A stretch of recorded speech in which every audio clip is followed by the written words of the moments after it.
Señoras y señores, bienvenidos a Debate Abierto Dominical. Un tema muy importante el que vamos a analizar en el día de hoy y que de una u otra manera impacta a la mayoría de los panameños, o a todos los panameños. Tiene que ver con la economía del país y el desempleo actualmente. Un reto que tiene el gobierno del presidente Laurentino Cortizo de hacerle frente a estos dos temas que van ligados o que van de la mano. Nos acompañan en primera instancia en mesa Doris Zapata, ministra de Trabajo y Desarrollo Laboral.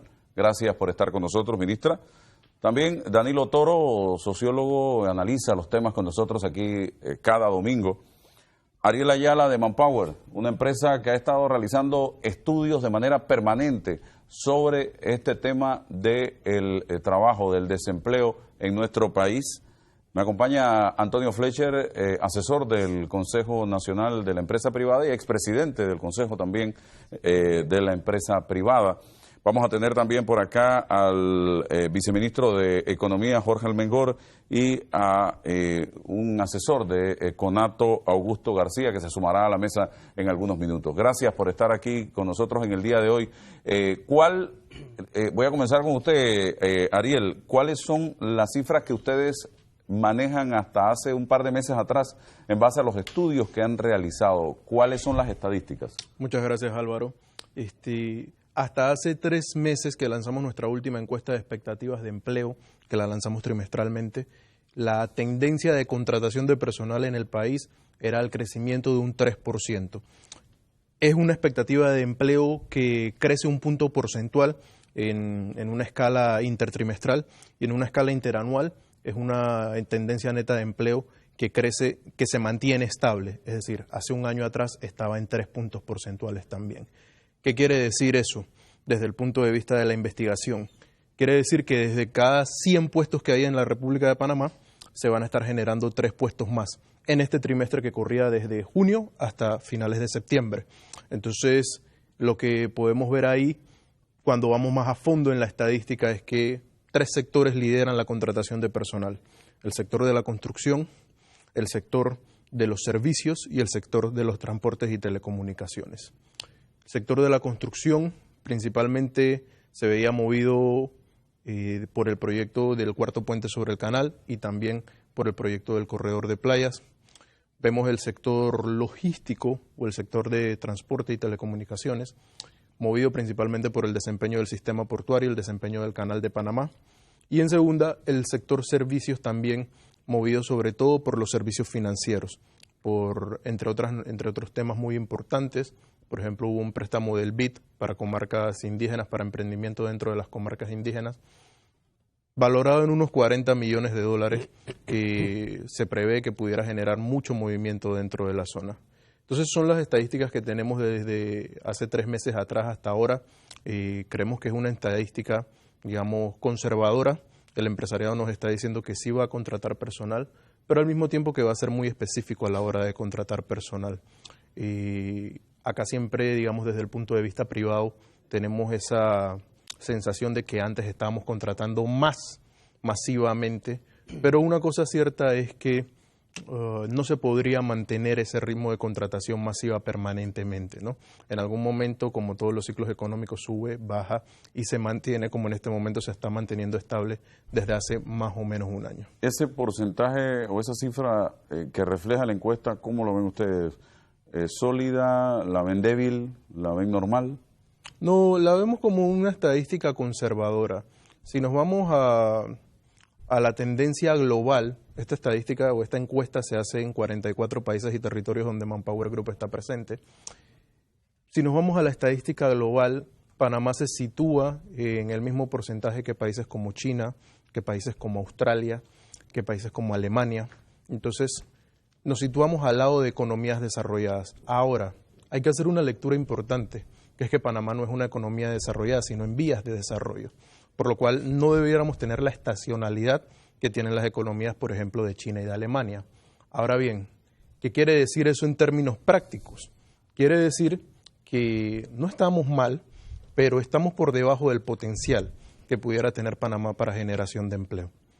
Bien, ahora bien, Acá hay información que sale o que salió publicada en el mes de julio en el diario La Estrella de Panamá y que habla de un desempleo que se eleva hasta el 6.4% en el 2019. La pasada administración de Juan Carlos Varela no logró reducir la tasa de desempleo en Panamá y el pleno empleo del que hasta hace algunos años gozaba el país, volvió a sufrir un revés, según cifras del Instituto Nacional de Estadística de la Contraloría General de la República.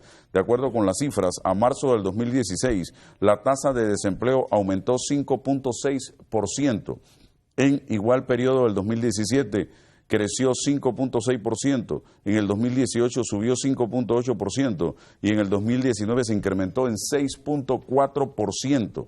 A marzo de este año, la tasa de desempleo total en Panamá aumentó a 6.4%, es decir, 0.6 puntos porcentuales con respecto al 2018, cuando estuvo en 5.8%, de acuerdo con las cifras de la entidad. Las estadísticas muestran que en el 2019 el número de desocupados fue de 129.424 personas frente a 116.321 desempleados que hubo en el 2018. Esto significa que para este año hay 13.103 personas más sin empleo. Importante el análisis por área. La urbana mostró una tasa de 7.2 en el 2019, más elevada que el área rural, cuya tasa fue de 4.2. Me gustaría saber aquí cómo está siendo considerado el empleo informal, si está dentro o no de esta cifra. ¿Qué dice Tony Fletcher al respecto? Bueno, buenos días, Álvaro. Buenos días a la mesa y un gusto, como siempre, compartir con ustedes, particularmente temas económicos y de desempleo. Y la tasa de desempleo total más alta se observa en jóvenes de 15 a 19 años, 19.4%. Es correcto. Un dato importante. Hay varios elementos y creo que hay que rescatarlos, ¿no? Yo creo que evidentemente estamos enfrente de una situación de desempleo importante, cifras que no se veían desde el año 2008, 2007, probablemente al final del quinquenio de la presidenta Moscoso. Y eso es el reto importante que tiene el país en estos momentos. ¿Por qué? Porque obviamente las proporcionalidades son importantes, pero los valores absolutos también. No es lo mismo el 5% de desempleo de hoy al 5% del año 99. Entonces tienes una cantidad de personas, ¿no? Exactamente, tienes una cantidad de personas importantes que está fuera del criterio del empleo. Y es preocupante también el nivel de crecimiento que está teniendo la informalidad dentro del país. Y no es porque la informalidad sea más o menos atractiva, es que es la opción para aquel que necesita generar recursos e insertarse dentro de la actividad económica. Particularmente en época de crisis, lo que se denomina la contingencia económica es lo que empieza a prevalecer. Y prevalece porque es la opción de buscar los ingresos que puedas llevar a tu hogar.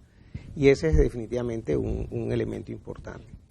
Importante lo que señala también el joven Ayala, porque él señala hay una tendencia de contrataciones del 3%. Eso es correcto, normalmente se mantiene así.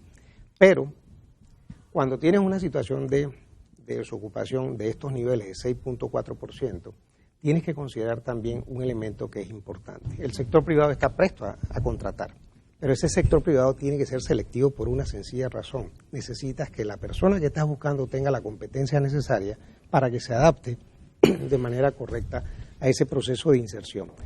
Particularmente, ¿por qué? Porque ya hoy en día los cargos son hasta cierto punto mucho más especializados que los que habías hace 10 o 12 años atrás.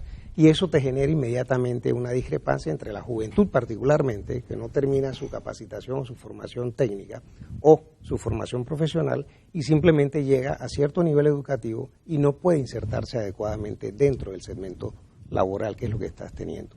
A ese elemento le agregas, lamentablemente, la situación económica que estamos padeciendo en estos momentos, que obviamente los niveles de crecimiento del Producto Interno Bruto o la desaceleración que se ha dado en los últimos 4 años o 5 años, afecta un poquito la generación adicional de empleos naturales que debería darte el mercado.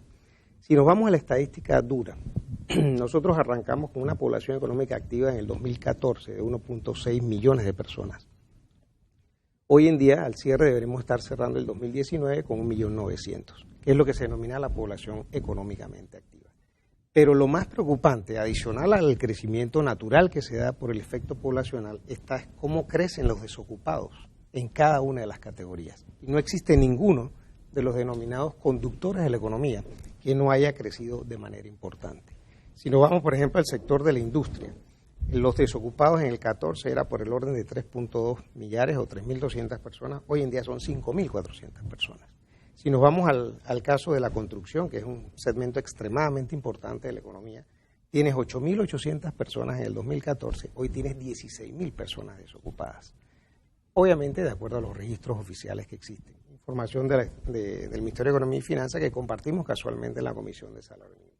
Entonces hay una preocupación importante en toda la categoría sobre cómo generar dentro de la economía mayor actividad económica que te permita, por supuesto lo más importante, generar actividad económica que redunde en mejores empleos y más empleos. Entonces ahora tienes la ecuación mucho más complicada, porque tienes que generar empleos y generar mejores empleos, por la expectativa que hay sobre los distintos niveles de ingresos que tiene cada categoría. Hay dos cosas que se escuchan mucho decir en la calle, usted que está en el sector privado. Los extranjeros nos están quitando los puestos de trabajo a los panameños y hay demasiados jubilados trabajando, quitándole puestos a los jóvenes panameños. ¿Qué dice usted de esto? Mire, yo no, esto hay mucho tema de percepción. Yo creo que decir abiertamente que los extranjeros están quitándole los cargos a los panameños es una aseveración un poquito temeraria, llamaría yo, porque realmente hoy existen una cantidad de controles y los mismos trabajadores se convierten en auditores internos de las organizaciones, porque empiezan a decir, oye, están contratando sin permisos. Entonces, se convierte realmente, un empresario tomaría ese riesgo y sabemos las consecuencias, hay penalizaciones, hay multas, etcétera. No implica que existan algunos, que obviamente habría que ver cuáles son sus criterios, sus valores para determinar ese tipo de actuaciones, pero está en el tema también, Álvaro, de el panameño se ha hecho mucho más selectivo al momento de escoger dónde y qué quiere trabajar. Y eso es una realidad. Y lo hemos vivido en muchos países del área centroamericana, pueden ser un esquema de evaluación comparativa. Porque, por ejemplo, en algunos casos donde las tareas o las actividades económicas que están generando empleo son, por ejemplo, actividades de esfuerzo físico importante, obviamente el panameño va a trabajar, pero si encuentra una opción mayor o de mejor calidad del trabajo, con mejores condiciones laborales, etcétera, va a atender a eso y se va a tratar de preparar para tratar de aspirar a eso.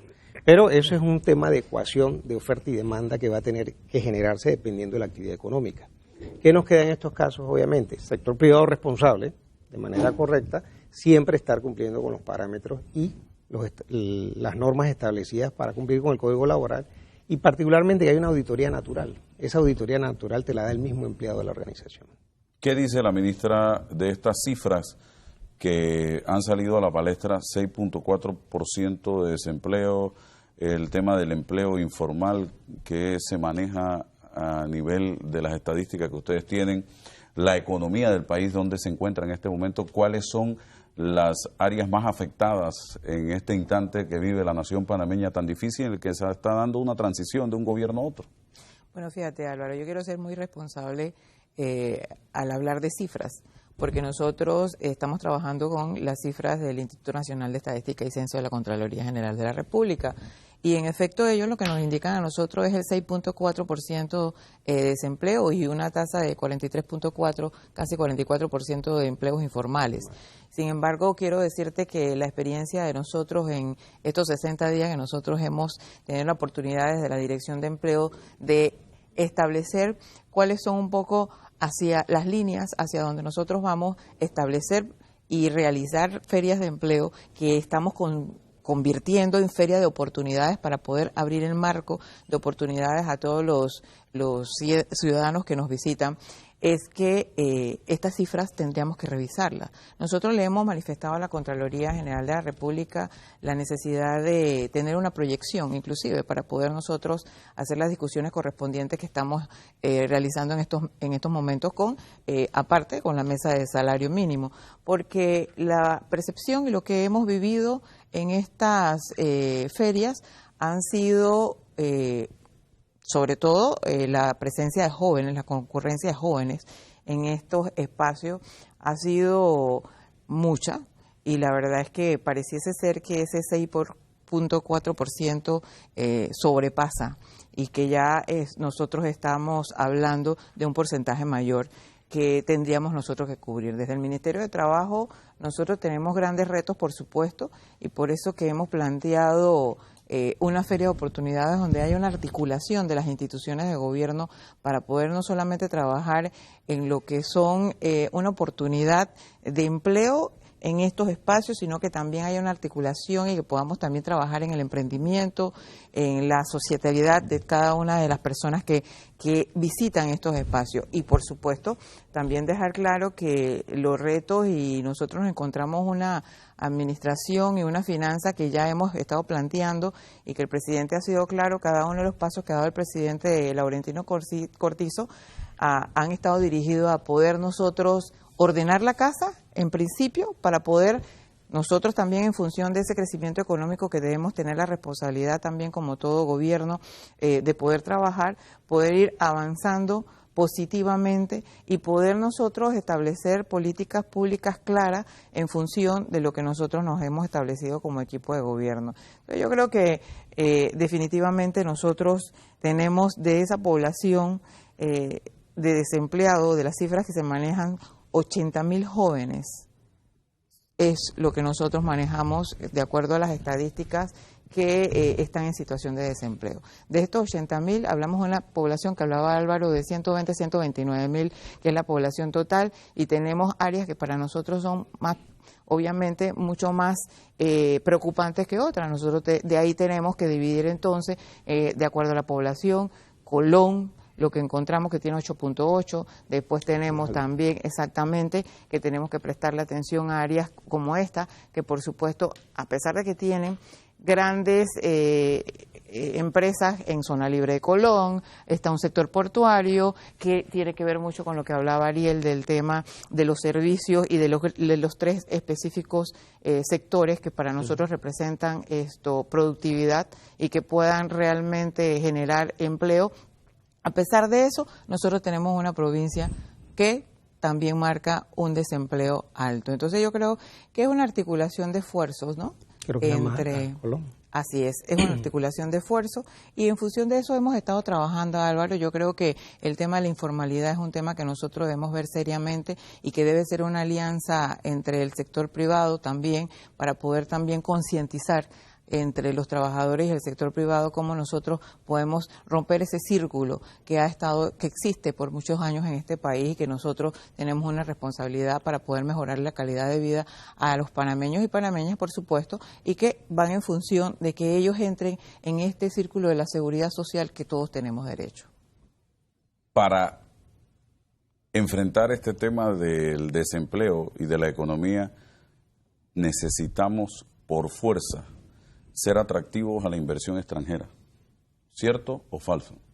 Es un factor importante. Es uno de los factores más importantes. Claro, es un factor importante. Y el inversionista extranjero, en lo primero que se fija es en la institucionalidad del país hacia donde va a meter el dólar, el dinero. ¿Tiene Panamá las condiciones institucionales para ser atractivo al inversionista extranjero? ¿Qué dice usted que está en ese sector? Mira, realmente va un poco orientado. Hay dos grandes factores con los cuales la seguridad jurídica. El inversionista toma en cuenta la selección de un mercado o el otro para invertir. Primero, y hoy en día se tipifica un poquito con el famoso índice de competitividad del país. Vamos al cambio y me explica ampliamente este tema y luego voy con Danilo.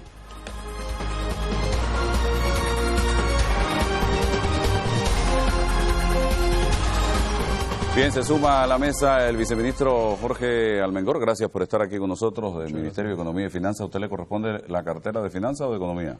Viceministro de Finanzas. De Finanzas. Gracias por estar acá.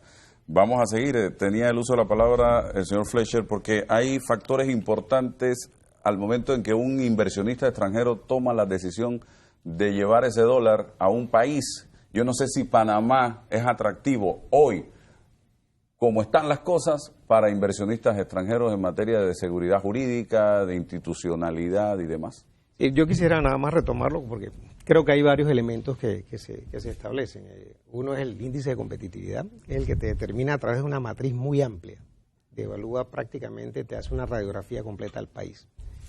En ese factor es una evaluación internacional, viene seguridad jurídica, institucionalidad, seguridad ciudadana, factores de tramitología, moneda, capacidad de crecimiento del país, endeudamiento, etcétera. Entonces, es una matriz muy compleja Pero lo que sí está claro es que Panamá ha perdido competitividad en los últimos 10 años y particularmente en los últimos 5 años. Y esa pérdida se da particularmente por las afectaciones que ha tenido elementos como pérdida de institucionalidad en instituciones claves como justicia particularmente y obviamente el tema de corrupción que ha afectado significativamente. Sin embargo, tienes el otro elemento que es el famoso indicador del Banco Mundial, que es el doing business, es decir, cómo hacer negocios en Panamá. Y ambos elementos también han tenido alguna pérdida de valoración, es decir, Panamá ha caído en el ranking internacional. No obstante, a pesar de eso, Panamá sigue siendo un país extremadamente atractivo por todas esas cualidades que tiene el modelo económico del país. Recuerda que la mayor parte de los países sustentan su actividad económica en 3 o 4 sectores productivos y en eso se basan y tienen entre el 90 y el 85% de su Producto Interno Bruto dentro de esas características. Panamá tiene una multifaceta o múltiples sectores de producción, turismo, canal, logística, servicios financieros, telecomunicaciones y todavía con espacio de crecimiento sectores productivos como la industria, la transformación para poder usarlo como proceso de exportación, el tema que mencionábamos en el receso, las minas, por ejemplo, son sectores significativamente con altos niveles de potencial. Entonces, Panamá todavía tiene dentro de su portafolio de oportunidades de inversión una cantidad de sectores económicos que pueden ser extremadamente atractivos para la inversión extranjera. Y lo mencionaste con mucha claridad. La actividad económica panameña se moviliza con varios elementos. Yo quisiera resumirlos rápidamente. La inversión extranjera definitivamente. ¿Por qué? Porque te genera empleo y empleo de calidad. Es muy importante y sobre todo que la inversión extranjera de salida te establece niveles de productividad entre 15 y 20% arriba de la productividad local. Entonces eso es definitivamente positivo. Segundo, la inversión privada local, que a veces muchas veces nadie la considera, pero es extremadamente importante también en sectores como construcción, que es un factor de la economía panameña muy importante, y el comercio como un todo. La otra que yo sí creo que es fundamental es la actividad que se genera alrededor de la reinversión de la propia inversión extranjera. Muchas veces la inversión extranjera toma la favorable decisión de reinvertir sus utilidades en el país y eso te genera más dinámica y obviamente expande la economía de un momento particularmente como el que estamos, que necesitamos estar anuentes a tratar de capitalizar cualquier oportunidad que se dé. Y lo que en alguna medida en los últimos 10 a 15 años ha movido la economía es la inversión pública. En Panamá, si agarramos la inversión pública de los últimos 4 quinquenios, los últimos 20 años, anda por el orden de los 60.000 millones de dólares. Cuando tú agarras una economía como la nuestra, con esta masa monetaria, y le inyectas 60.000 millones de dólares, no hay manera que la dinámica no sea positiva. Pero eso tiene un límite. Claro, porque tienes tu capacidad de endeudamiento, porque normalmente lo haces con deuda, o lo haces a través de la generación favorable de las famosas entidades de servicios no financieros, Canal, Quevelan Wireless, etcétera, que te inyecta recursos. Por eso la importancia de las asociaciones público-privadas. Exacto. Por eso, y mira, y te va llevando el tema de una forma muy clara a que el país necesita cerrar los ojos y abrirlos y decir muy claramente, bueno, ¿hacia dónde tenemos que ir?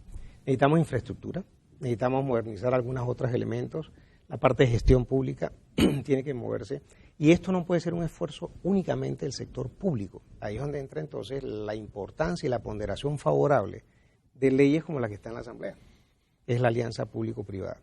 Obviamente mucha gente trata de satanizar la ley, pero no es un tema de satanizarla, es una gran oportunidad. Existen países como Chile. Cuando usted le pregunta a Chile cuál es su programa o su portafolio de inversión pública, privada, en los próximos 15 a 20 años estamos hablando arriba de 40.000 millones de dólares, porque el Estado chileno interpretó, yo no puedo hacerlo solo, necesito esa inversión privada.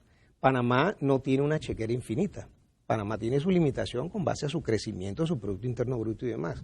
Pero si establecemos un mecanismo formal, con una ley bien establecida, analizada, con todas las observaciones que tiene que hacérsele, porque obviamente es un proyecto país, y estableces que existen algunos sectores que requieren inversión pública-privada, tienes que hacerlo, porque si no entonces nos vamos desfasando y no alineas la infraestructura necesaria al desempeño económico del país. Y ahí, rápidamente, como hemos dicho, Panamá tiene portafolio importante de inversiones público-privadas que se pueden hacer. Y no solamente bajo la interpretación lógica de aquellos adversarios a la ley que dicen, no, es que la APP lo que quiere es privatizar. No, no es que queramos privatizar, queremos dinamizar la economía porque eso al final redunda en un crecimiento económico sano, 2, genera empleo de calidad. Y 3, por una razón obvia de que el país va en crecimiento, alineas esos requerimientos de infraestructura a las necesidades que tiene el país. Y parece, lo que voy a decir, un poco romántico, pero yo creo que los panameños hemos dejado de soñar. Y hemos dejado de soñar desde que el último gran sueño fue la ampliación del Canal de Panamá. Hoy día, ¿cuál es el sueño en común que tenemos todos los panameños? ¿Dónde está? El anterior fue recuperar el Canal de Panamá. Pero hoy, ¿cuál es el sueño de los más de 4 millones, casi 5 millones de panameños? Uno tiene un sueño, otro tendrá otro, otros no tendrán. Pero yo creo que en la medida en que todos nos unamos en un haz de voluntades, el país va a echar adelante. Danilo Toro, su análisis. Buenos días. Después de escuchar a los presentes, pues me toca hacer un ejercicio que quiero limitarlo a hacer una caracterización política del índice económico que estamos revisando, del índice temático económico que estamos revisando. ¿Y por qué quiero hacerlo desde el punto de vista de una caracterización política? Obviamente, la economía no es mi ámbito profesional. Hay quienes aquí pueden hablar con mucha más propiedad de ese tema que yo. Sin embargo, es un tema que obligatoriamente tenemos que tocarlo como ciudadanos y también como profesionales. En primera instancia quiero revisar dos antecedentes. Cuando se instala el gobierno del señor Varela, se presenta ante el público, ante la opinión pública, un análisis de la Alta Comisión de Empleo. La Alta Comisión de Empleo presentó unas cifras que, hasta donde yo sé, ninguna se convirtió en realidad, o muy pocas de ellas se hicieron realidad. No sé si me dejará mentir Manpower, que está aquí, Totalmente de acuerdo, que pone la lupa a eso. ¿Por qué hubo tanta distancia entre guarismos, ¿no?, numerología y realidad? ¿Por qué? ¿Por qué estaba tan lejos el gobierno de lo que estaba pasando en el país? Bueno, se partió de premisas falsas. Se partió de una futurología política que no tenía nada que ver con la realidad que estaba viviendo el país. Y las interpretaciones políticas que se hicieron no correspondían a lo que estaba ocurriendo y a lo que venía por delante. Recordemos que en la gran crisis mundial que estalla, 2008-2009, a partir de la explosión de las burbujas en Estados Unidos, Panamá fue uno de los pocos países del mundo que fue como un resguardo, como una burbuja protegida, y nosotros, a diferencia del resto del mundo, estábamos en pleno auge. No tomamos la lectura allí. Alemania pudo sobrevivir a la gran crisis que se le presentó al mundo, porque cuando Alemania tuvo auge, ellos se impusieron una política de austeridad. ¿Tú sabes qué? Nos sobra plata. Nos vamos a humanos, nos vamos a la borrachera, nos vamos a la parranda. Vamos a ahorrar. Austeridad. Vamos a ahorrar, vamos a guardar plata, y Alemania tuvo que tirarse al hombro todo el ferrocarril europeo. Fue la locomotora que puso a Europa a andar cuando Europa estuvo andando, porque bien parada que estuvo mucho tiempo.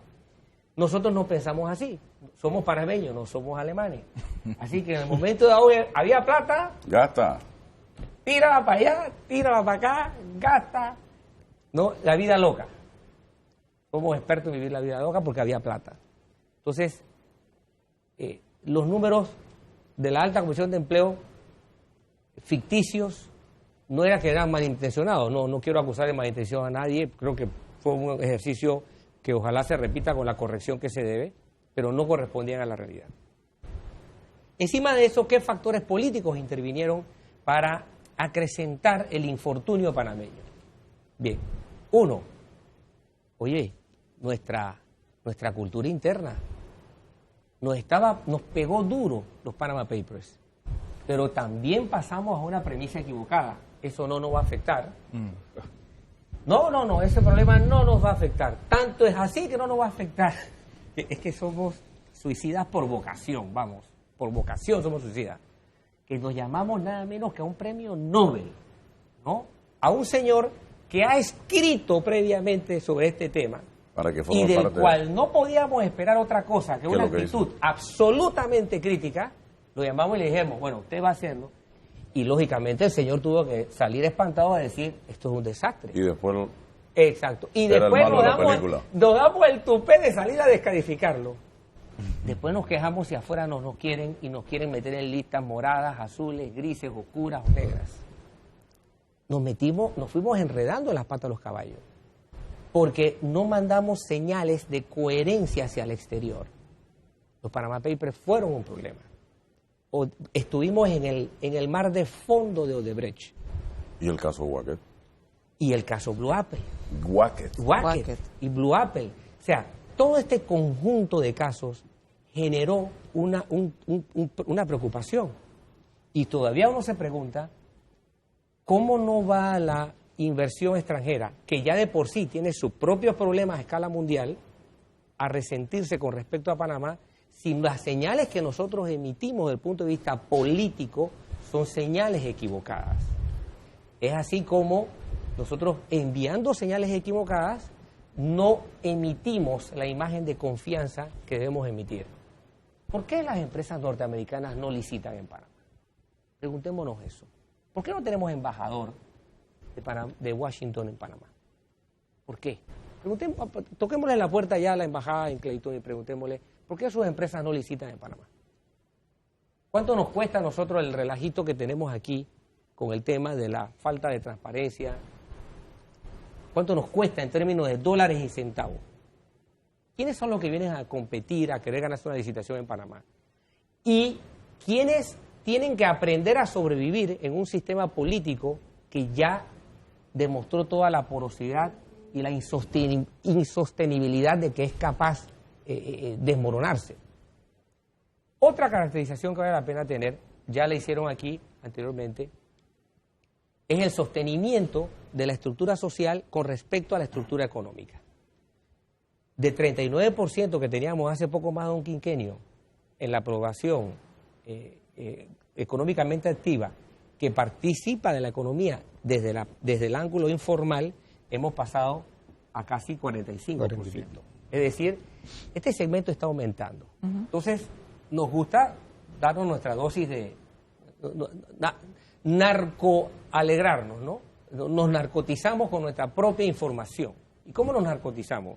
No, es que la generación X, Y o Z, es que les gusta, a esta generación no les gusta firmar contratos. Ellos quieren trabajar así por la libre. No, esto no es una cuestión de opción. Esto es una cuestión de que están obligados a hacerlo. Claro, la ley lo dice. A lo mejor les gustará, como pasará en otras partes del mundo, a lo mejor les llegará a gustar, pero hasta este momento no les queda otra. ¿Y por qué no les queda otra? Porque en el fondo de la estructura social hay un problema que el análisis de la Comisión de Empleo dejó por fuera, que una década de actividad política dejó por fuera y que 40 años han dejado por fuera. Es la incongruencia de la formación del capital humano con respecto a la demanda laboral que el país tiene y ha de tener. No hay ninguna conexión entre educación y mercado laboral. Y si la hay es muy poca y de manera accidental.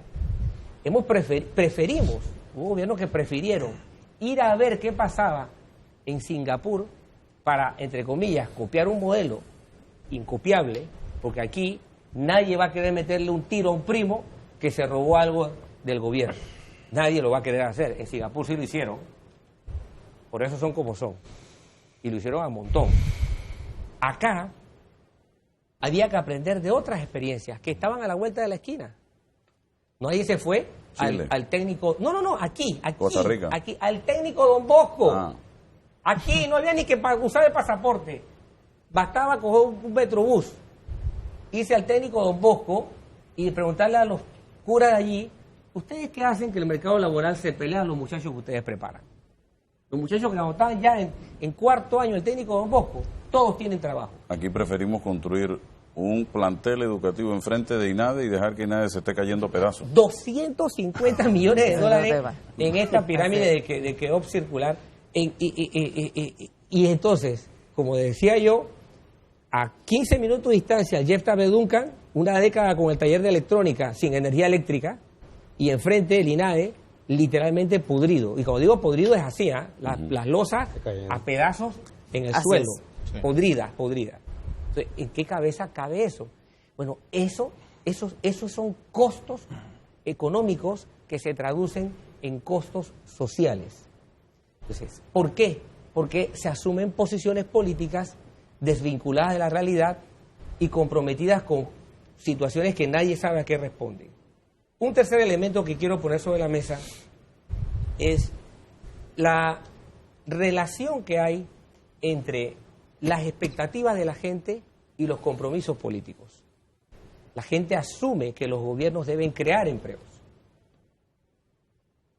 No consigo empleo, no me dan empleo, no me dieron empleo. Fíjense, el concepto que nosotros tenemos es que los políticos llegan al poder y ellos tienen que dar empleo. ¿Cuándo van? Escucha, te digo, muchos dicen, ¿cuándo van a votar a todos esos panameñistas y CD para nombrarnos a nosotros? Así es. Los PRD. Y así es. ¿Tú escuchas eso? Y alguien decía aquí el caso de Colón. Bueno, en Colón es curioso, en Colón hay un profesionalismo de desempleado.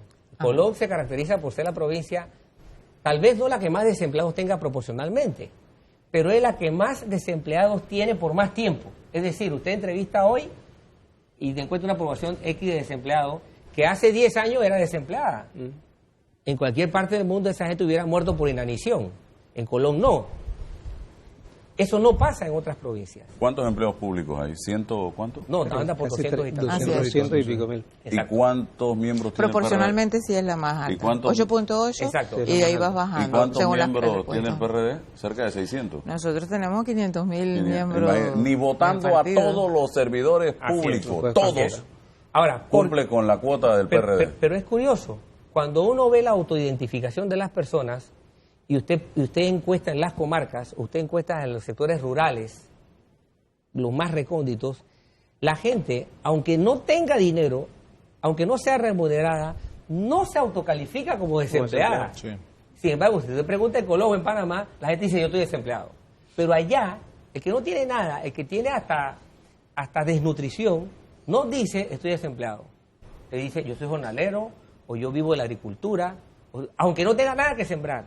Entonces, hay una concepción social Totalmente. ya instituida y establecida, y lo peor, ya patrocinada por un Estado que a mi criterio se equivocó en el abordaje de las políticas de subsidio. Y cuando digo abordaje no lo quiero decir desde el punto de vista de este o aquel gobierno, no. El Estado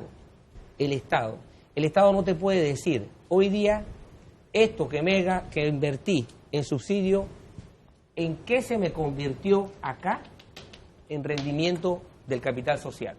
Este subsidio, ¿a qué fue equivalente? Esto que metí en plata aquí, ¿qué me produjo acá en beneficio social perceptible o tangible? Y ya ha pasado suficiente tiempo como para tener la evaluación de la primera generación subsidiada en Panamá con algunas políticas establecidas. Estamos hablando de estamos hablando de por lo menos 15, 16 años de ciertos políticos establecidos. Ya debiéramos tener un panorama, una generación de frutos dados por esa primera generación de subsidios. Entonces, este gobierno incipiente, nuevo, debe ver estas luces rojas y amarillas, porque de lo contrario nos vamos a encontrar ante una etapa subsiguiente de tensión social. Porque toda crisis económica, todo infortunio económico, todo estancamiento económico se traduce inexorablemente en tensión social. No importa, puede durar el tiempo que sea, ahí están los países árabes, nos dieron una lección, presidencias que duraron 40, 50, 30 años, todas terminaron en una catástrofe, casi todas, en la primavera árabe. Y en América Latina ya nosotros sabemos de todos estos temas. Por lo tanto, las tomas de decisiones políticas son a su vez factores que no te puedo decir que son causantes de problemas económicos, pero que sí condicionan o determinan, algunas veces lo serán causantes, pero condicionan y determinan de manera contundente la suerte económica que tenemos. Yo no veo en el panorama actual las cosas fáciles para el gobierno, pero creo que el gobierno ha mandado algunas señales políticas que en una siguiente ronda de este programa la querré tocar. Y no soy experto en el tema, pero este tipo de bajones en materia económica generan alzas en desempleo y alzas en materia de delincuencia y criminalidad. Bueno, eso va de la mano. Y estamos en este momento en un escenario. Ese tema lo quería dejar para la siguiente. Porque, planetas alineados. Porque entre las premisas falsas que se planteó y que las creyeron las instituciones de las IFIs, porque las creyeron, porque las financiaron, era que si aumenta el desempleo, aumenta la delincuencia. No. En algunos sectores, sí. No. En ningún lado. No. Eso no es cierto. Y lo digo contundentemente. ¿Por qué? Dígamelo después del cambio. Bien. Voy a aprender.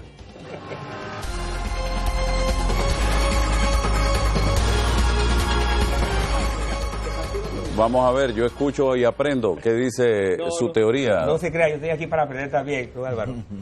Se partieron de premisas falsas. La variable de fondo es educación, no es la laboral. O sea que la variable seguridad ciudadana y la variable laboral dependen de la variable educación. Cuando tú analizas la evolución de la criminalidad panameña, tú te das cuenta que la edad de ingreso a la criminalidad panameña está muy por debajo de la edad de ingreso al mercado laboral. Pero muy por debajo. Es decir, quien compite es realmente la criminalidad. Niños y adolescentes en la criminalidad. Claro, nadie te va a contratar a ti un chico de 14 o 15 años. Y ya hay chicos de 14 o 15 años graduados de criminalidad. Graduados. Y te lo digo por mediciones hechas objetivamente. O sea, cuando se entra a la tubería criminal, tú estás muy, pero a distancia, años luz de entrar al mercado laboral. Cuando el mercado laboral está necesitando recursos humanos, el problema está que no lo encuentra porque nuestra disfunción escolar, nuestra falla sistémica en materia formativa no lo puede satisfacer. Satisfacer la demanda criminal. Esa sí tiene empleo, pero a montón. Y paga bien. Instantáneo y paga bien. Nada de salario mínimo. Exactamente. Coinciden los comportamientos, es una coincidencia. Pero la variable de fondo, la variable que determina, es la variable educación. El mercado laboral depende de esa variable. Depende de esa variable. Y no lo hemos descubierto. Y hemos postergado uno y otro año la atención urgente que demanda el entorno educativo de Panamá. Yo aplaudo el hecho de que este gobierno se comprometió al decir que la educación es su estrella. Esa estrella tiene que brillar. Hay que ponerla a brillar. Porque si no, vamos a seguir de mal en peor con la educación, pero de mal en peor, y vamos a seguir de mal en peor con la seguridad ciudadana. Todavía no está brillando. Sí, digo, es temprano para el gobierno. Yo entiendo que el gobierno está en una situación económica apretada, pero es contundente que mande señales claras en materia de educación. Si no, esas dos variables se nos van a caer, laboral y seguridad ciudadana. Y cuando le digo caer, es que vamos a ir de mal en peor. Miren, un pueblo educado se resuelve problemas de salud, baja el presupuesto del Ministerio de Salud. Un pueblo educado se resuelve problemas de seguridad ciudadana, baja el presupuesto de todo el aparato de seguridad ciudadana. Un pueblo educado consigue trabajo. Resolvemos muchos de los temas migratorios. No es por lo que creemos que pasan. Este desajuste total en una actitud xenofóbica que algunos han promovido y que no tiene ninguna explicación ni aceptación en Panamá, debe salirse del entorno para darle paso a entender por qué nosotros tenemos que satisfacernos con mano de obra importada. ¿Qué pasó con la ampliación del canal? Hubo que importar electricistas, mecánicos, soldadores, todo. Bien. Ahí te lo dejo de ese tamaño nada más. Volvemos ahora con usted.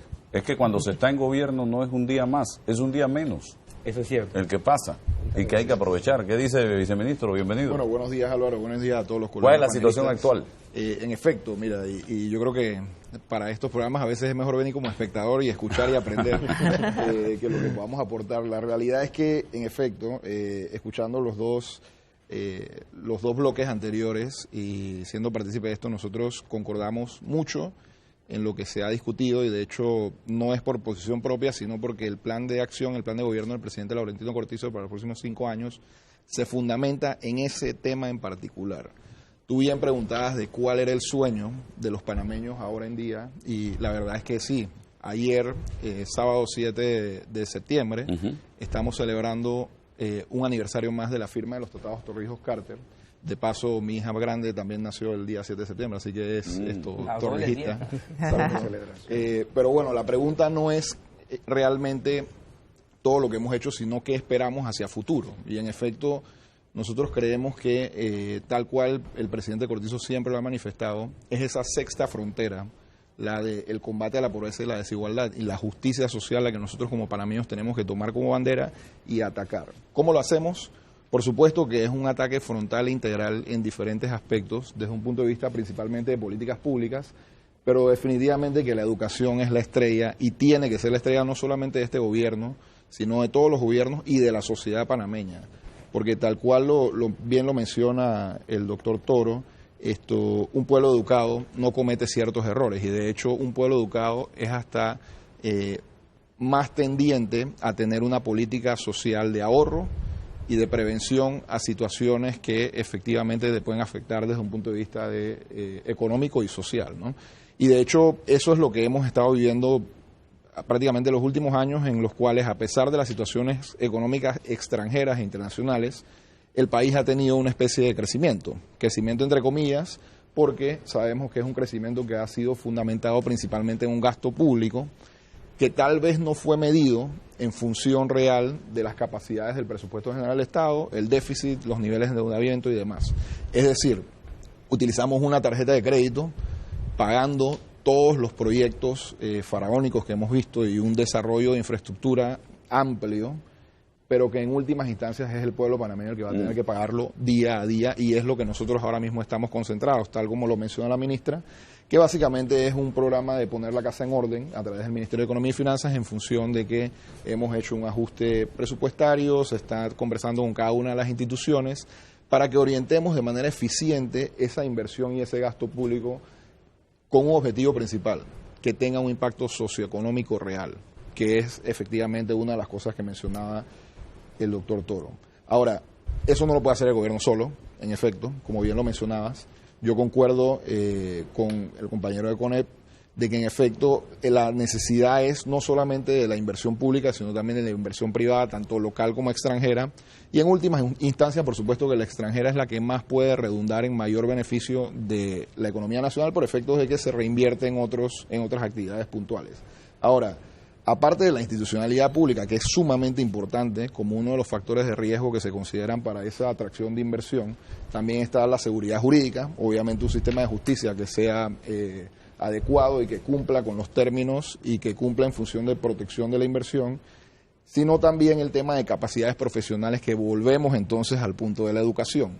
¿Por qué nos quejamos a veces de la alta demanda laboral, de los altos índices de desempleo y por supuesto que los altos índices de empleo informal?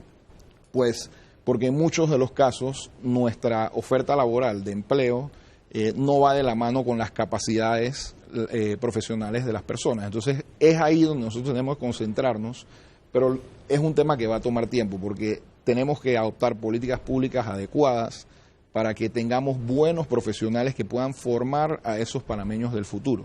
Y yo me voy inclusive más allá, porque yo siento que esta discusión es importante tenerla en este momento, porque es una discusión de país. Y así como el presidente siempre lo ha manifestado, estos son temas que tienen que ser objeto de un consenso nacional de todas las fuerzas. La sociedad en general, la empresa privada, el sector público, así mismo como los inversionistas extranjeros que de una u otra manera aportan su granito de arena para que nosotros nos vayamos desarrollando. Y yo concuerdo 100% de que en esos efectos nosotros no deberíamos estar pensando que si en el modelo de un país o en el modelo del otro país o lo que sea. Yo creo que nosotros tenemos suficientes condiciones adecuadas en este país para crear un modelo Panamá, pero ese modelo tiene que ser internalizado. Y nosotros como panameños, no solamente los profesionales, sino los que están en vía de desarrollarse desde un punto de vista profesional, tenemos que entender que hay que trabajar hacia futuro.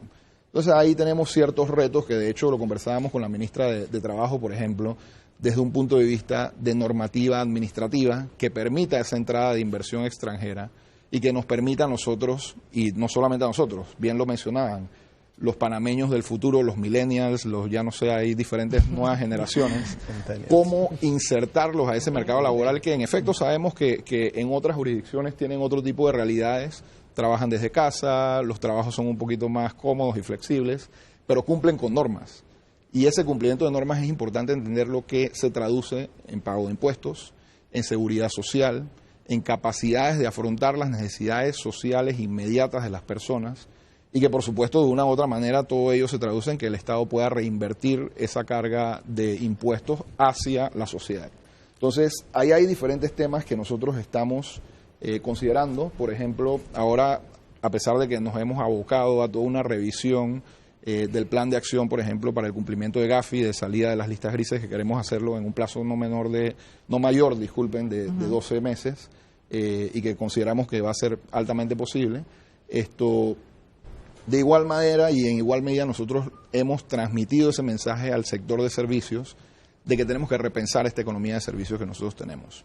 Tenemos que adecuarla y adaptarla hacia el mundo del siglo XXI y por supuesto que tratar de crear nuevas instituciones jurídicas, nuevos espacios de inversión y nuevas capacidades profesionales, porque al final, en la medida que nosotros vayamos profesionalizando cada gremio, nosotros vamos a mejorar las condiciones económicas del país y se van a necesariamente generar nuevas oportunidades de empleo. Viceministro, el pago de lo adeudado al sector privado, se habló de que contábamos con más de 2.500 millones de dólares, 2.000 de Estados Unidos, un préstamo al Banco Nacional, unos bonos que se emitieron.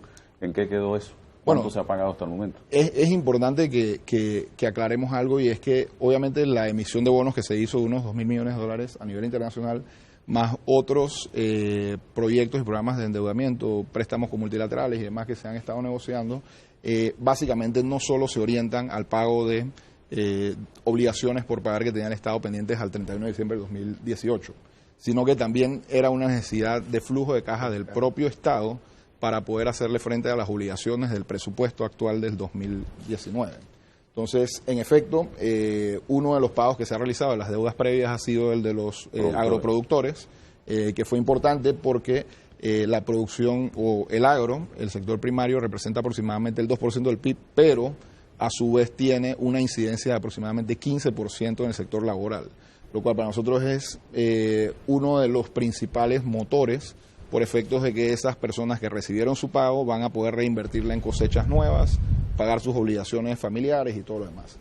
Asimismo, hemos ido programando y estamos en un proceso de segmentación, ya tenemos identificadas todas las obligaciones pendientes y se están segmentando por tipo de obligaciones. Por ejemplo, existe todavía la deuda con los bancos o el sector bancario del interés preferencial, que de hecho en paralelo hemos presentado con el doctor Alexander una iniciativa de modificación a la ley de interés preferencial de la Asamblea Nacional, que básicamente busca impulsar ese sector de construcción inmobiliario y darle oportunidad al panameño de clase media y al espectro social más necesitado de que pueda hacer valer más el dólar que tiene en ese tipo de inversiones. Entonces, en paralelo estamos también conversando con la banca para efectos de llegar a un acuerdo que nos permita hacerle frente a esas obligaciones lo más pronto posible en el tiempo, pero que al mismo tiempo nos permita también continuar con la ejecución del presupuesto general del Estado para el año 2019 y por supuesto que planificarlo para el 2020. Asimismo, también hay deudas con los educadores que datan de muchos años, con el sector salud y por supuesto con algunos proveedores. La realidad es que en el caso de los proveedores, por ejemplo, todo ello conlleva un proceso administrativo que tiene que ver con gestiones de cobro que se presentan a través de cada institución pública, que después tiene que ser refrendado y luego entonces el Ministerio de Economía y Finanzas puede hacerle frente a los pagos de estos proveedores. Hay mesas de trabajo establecidas, tanto con la Contraloría General de la República, con el MEF y con las instituciones públicas, a través de las cuales se están atendiendo cada uno de estos pagos y nosotros esperamos que en los próximos meses vamos a estar saneando cada una de esas cuentas y de hecho trataremos de presentar una programación de pago para que sea visible y seguramente van a ver junto con el presidente, probablemente el vicepresidente de la República, los anuncios de que ya se han ido saldando estas cuentas. Pero yo no quiero dejar de lado el tema de la reactivación económica a través de otros elementos y herramientas que podamos utilizar, como la asociación público-privada, que es una ley sumamente importante, que de hecho al día de hoy ya se hace y tenemos años de estar haciendo asociaciones público-privadas aquí en Panamá. La asociación público-privada, para entenderla en conceptos bastante simples, es una compartición de riesgos entre el Estado y el sector privado para el desarrollo de un proyecto.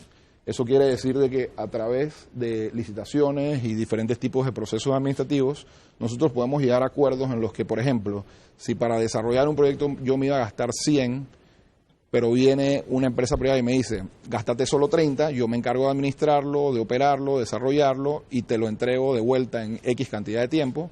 Entonces yo me gasto 30 y me quedan 70 disponibles para poder distribuirlo en otras obligaciones presupuestarias u otros proyectos que tendríamos tanto de interés social como de infraestructura. Entonces creo que es importante que entendamos ese concepto porque en la medida que nosotros tengamos las restricciones presupuestarias para los próximos 5 años de poder invertir más en proyectos de Estado, también vamos a tener la flexibilidad a través de este tipo de iniciativas de poder desarrollar otro tipo de proyectos e inversiones que nos oxigenen en cierta medida esas capacidades presupuestarias, ¿no? Entonces, solamente recayendo nuevamente en el tema de la sexta frontera y por supuesto que la justicia social, nosotros creemos que un punto clave y claro es el censo del año 2020. Hacer las preguntas adecuadas, tener la información lo más aterrizado posible, porque en efecto, los subsidios o la transferencia social, como se le llaman, son hoy por hoy, representan prácticamente 1 a 1 con los dividendos que nos paga el Canal de Panamá. Entonces, volvemos al punto. Después del 7 de septiembre y la firma de los tratados de Torrijos Cartes, ¿qué es lo que hemos hecho? Simplemente lo hemos trasladado a tratar de llenar una necesidad social sin tener unas métricas adecuadas, porque no sabemos realmente cuáles han sido los resultados de esa inversión que se ha hecho a través del presupuesto general del Estado. Vamos a la pausa y regresamos.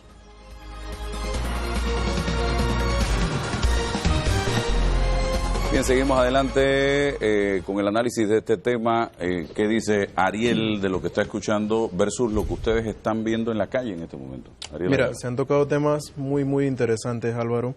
Quiero comenzar por el tema de los sectores dinamizadores del empleo.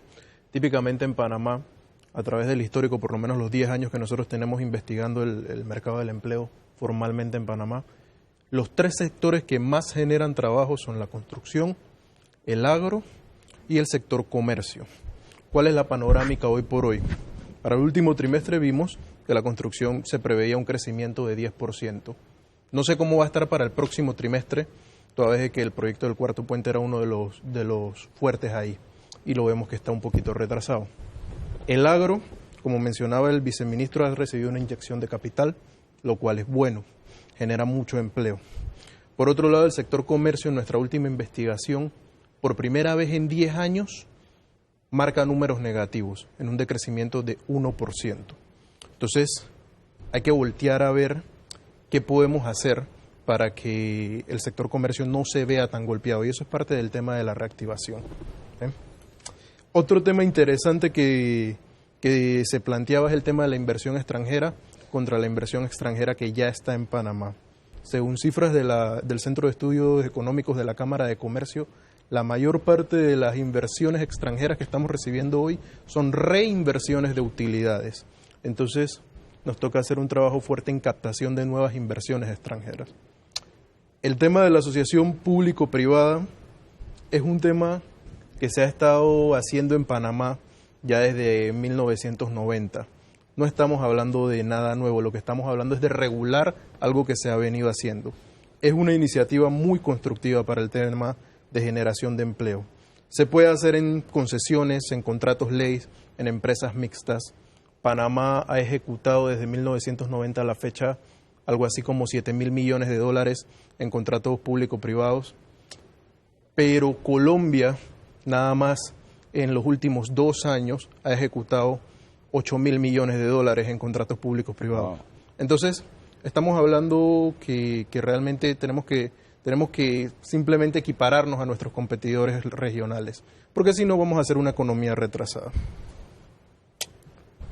Hablamos también de... Perdóname, no, continúa. Hablamos también del tema de generaciones en el mundo del trabajo. Hoy por hoy confluyen varias generaciones dentro del mundo del trabajo, la generación X, la generación millennial y ya está entrando la generación centennial. Manpower Group tiene una investigación al respecto, pero una de las cosas más importantes que señalan nuestros resultados es cuáles son las razones por las que los jóvenes sienten la discriminación a la hora de contratar, y dicen en un 46% que es por falta de experiencia. Por otro lado, cuando le preguntas al sector empleador por qué no contratar al personal joven, en un 60% te dicen que por falta de experiencia. Entonces, hay un tema ahí que tenemos que trabajar como país, porque sin duda alguna que no podemos exigir la experiencia a un personal que simplemente está saliendo de la universidad. Y si le cerramos la puerta por eso, entonces estamos contribuyendo al desempleo. Pero ahí entra el Meduca a tratar de buscar mecanismos para que ese joven, cuando está en escuela,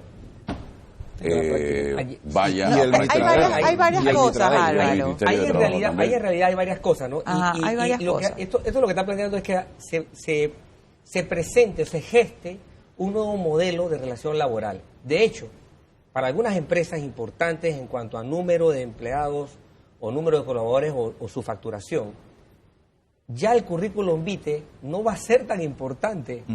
¿Saben por qué? Porque ellos quieren tener relación con el muchacho desde su etapa formativa. Entonces, yo lo quiero conocer desde que está en la universidad, desde que está comenzando la universidad, 3er, 4º, 5º año, y tráemelo aquí, que tenga un mes, que él me conozca, que yo lo conozco.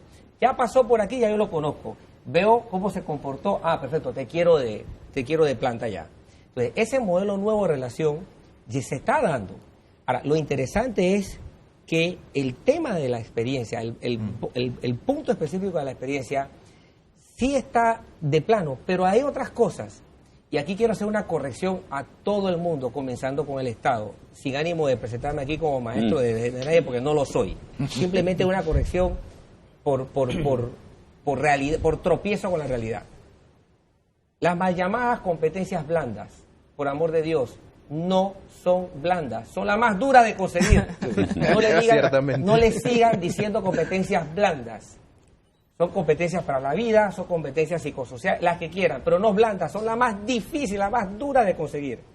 Y es interesante ver que hay empresas que te dicen, en la Universidad Tecnológica se hace una encuesta trianual a una muestra robusta de empresas, y esto ha ido creciendo. Yo no quiero contratar jóvenes de menos de 25 años. ¿Por qué? Porque no tienen los criterios de responsabilidad que se necesitan. No se comportan y te van enumerando las competencias psicosociales o competencias para la vida. Y esto es interesante. ¿No hay disciplina? Allí vamos otra vez al tema formativo. Formación integral. Entonces, es más, uno de los indicadores que antes era negativo en el sector, desde el punto de vista práctico y real, seamos sinceros, no nos echemos cuentos. Antes, tener un hijo en las empresas se veía como, esto no está bueno para que venga a trabajar porque me va a formar enredo. Hoy en día es una señal, tiene hijos. Responsabilidad. Este va a cuidar su puesto de trabajo. Bien, se volteó la tortilla. Entonces, estos elementos sociales que ahora están participando en la toma de decisión laboral por la nueva forma de dinámica social que tenemos, te presentan un escenario distinto, porque los pelados resulta ser que no quieren casarse temprano y mucho menos tener hijos temprano. Entonces, está desapareciendo un indicador que ahora las empresas ven como una señal de responsabilidad. No, pregúntale a los que están en la universidad si a los 30 años quieren tener hijos. ¿Hijo? No, profe, no, olvídese. No sabe. Mira, y te decía que hay varias cosas porque hay que trabajar en varios sentidos. Hay que trabajar y por eso la educación, y coincido contigo, Danilo, que es muy importante. Hay que trabajar en orientación vocacional y esto lo estamos haciendo nosotros desde el Ministerio con todos los estudiantes graduando de los colegios. Ya hemos atendido alrededor de 5.600 estudiantes en sesiones que hemos tenido desde... ¿Visitan los colegios? Sí, estamos visitando los colegios y nos reunimos con todos los estudiantes graduandos. Es que en mis tiempos había un profesor de orientación en el colegio. Sí. Y empezaba a trabajar con nosotros desde 5º año. Yo no sé si eso existe hoy día. Bueno, fíjate, nosotros tenemos un programa de orientación vocacional.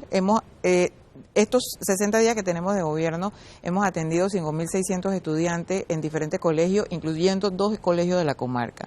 ¿Qué nos permite esto?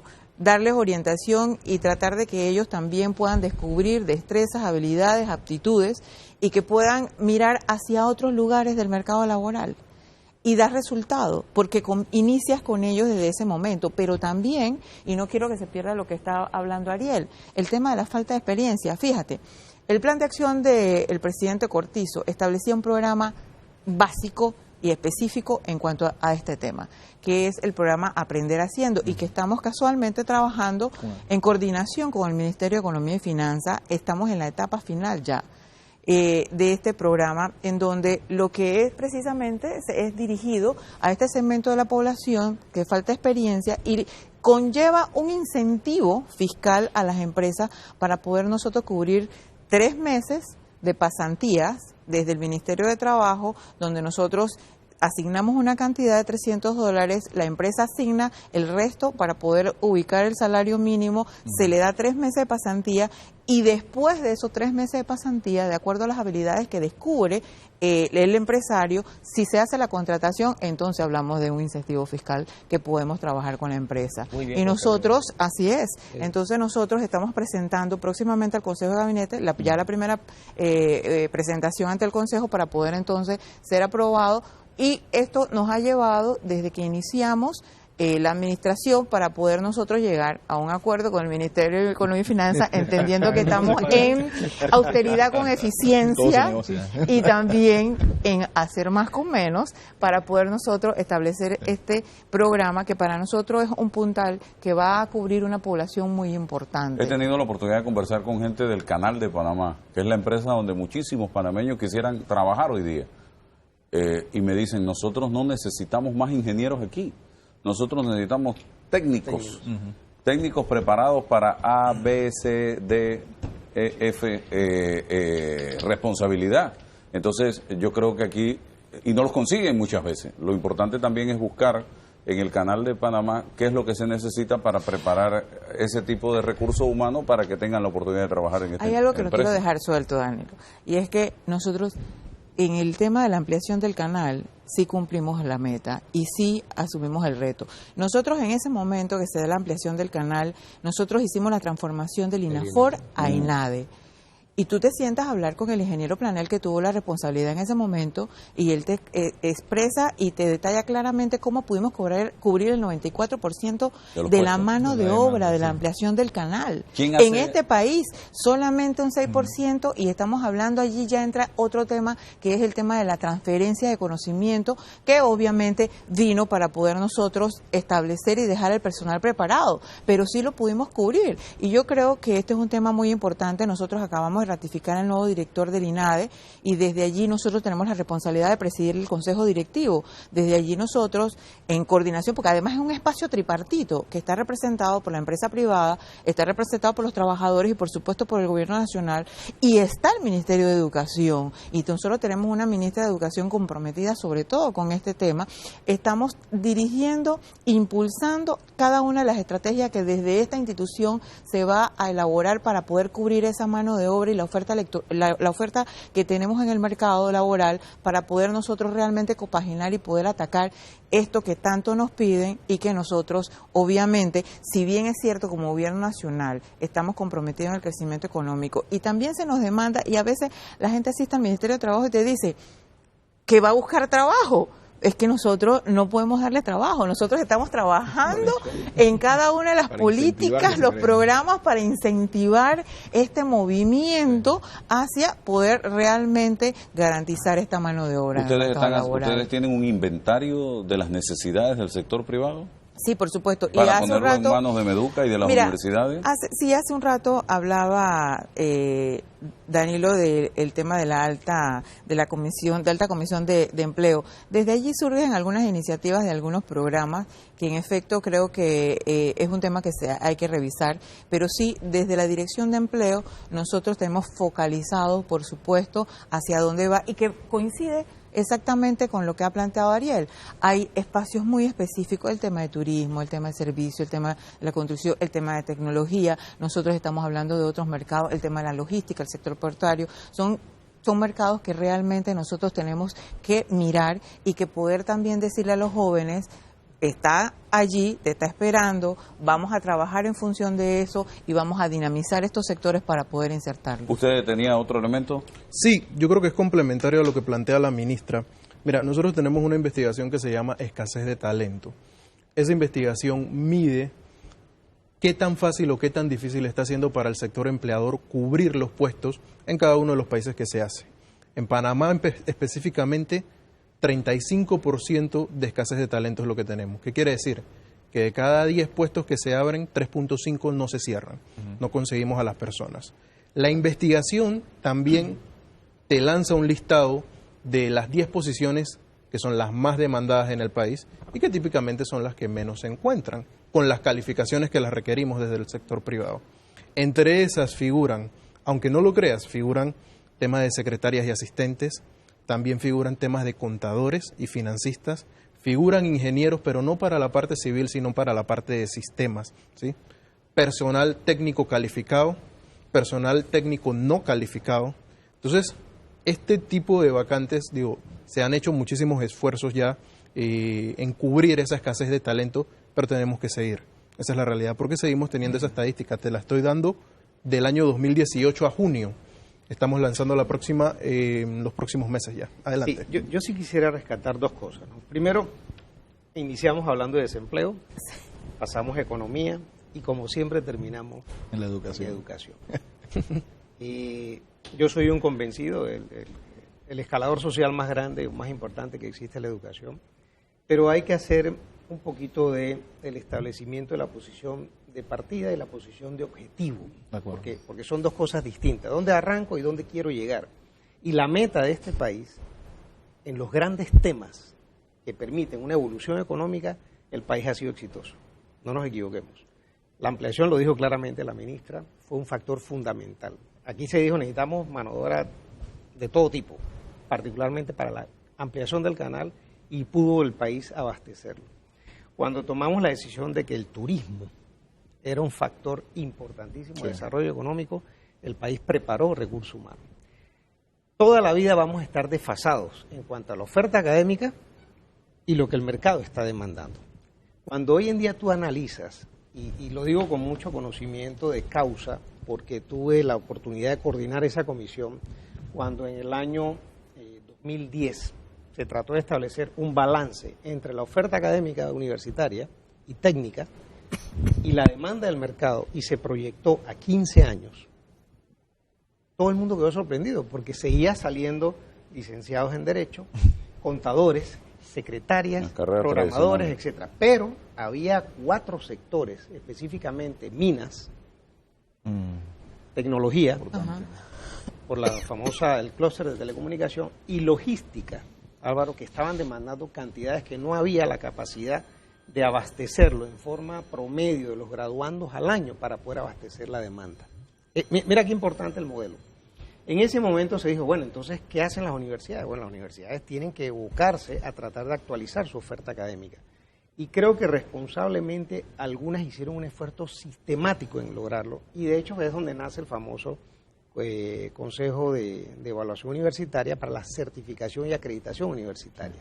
Que en el camino se distorsionó el objetivo del proceso, poco a poco debería irse alineando porque es necesaria que una institución de educación superior esté bien acreditada, bien certificada para poder cumplir con la demanda que te está dando el mercado laboral. Porque en el medio la universidad es solamente un vehículo de transmisión entre lo que te dice la oferta académica, el estudiante per se, y lo que el mercado te está demandando.